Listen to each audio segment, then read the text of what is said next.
हमारे ऊपर है। और क्यों है मैं बताता हूं, क्यों है ये भी मैं बताता हूं। फिलोसॉफिकली जो क्लेम होता है ना, सिर्फ ये नहीं होता कि इंसान कहे पॉजिटिव क्लेम करे और नेगेटिव क्लेम करे तो बर्डन ऑफ प्रूफ नहीं है।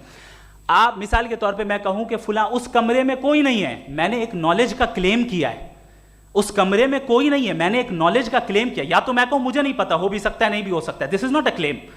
लेकिन जब मैं कह रहा हूं कि वहां कोई नहीं है या मैं कह रहा हूं वहां कोई है, दोनों क्लेम है और दोनों के ऊपर बर्डन ऑफ प्रूफ है। हमारे ऊपर भी बर्डन ऑफ प्रूफ है, मैंने कंटिजेंसी आर्ग्यूमेंट दिया, इसे तोड़कर दिखाइए।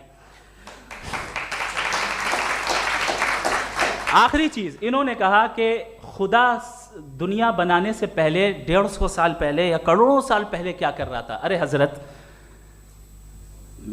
चलें बहरहाल मैं जवाब दे देता हूं, आप हमारे रिस्पेक्टेड पर्सनालिटी हैं, अगर आप नहीं होते तो मैं ऐसे एंटरटेन ही नहीं करता।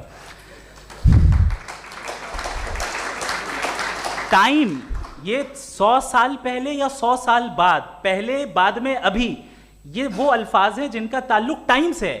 टाइम शुरू ही हुआ है यूनिवर्स की बिगिनिंग के बाद, तो उसके पहले खुदा क्या कर रहा था, सवाल इलॉजिकल है, ये फेलेसी है। यानी आप ये कह रहे हैं कि यूनिवर्स के बनने से पहले खुदा क्या कर रहा था, टाइम के बनने से पहले, पहले का ताल्लुक टाइम से, टाइम उस वक्त था ही नहीं, तो ये सवाल ही इनवैलिड है खुदा के ताल्लुक से।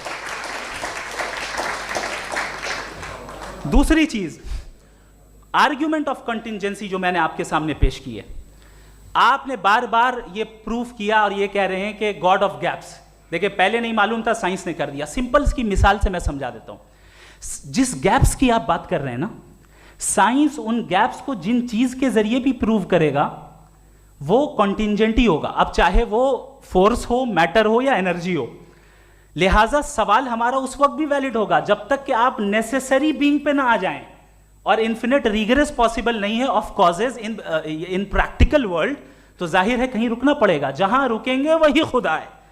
दूसरी चीज, आपने ये कहा, क्या कह रहा था मैं, किस पॉइंट को?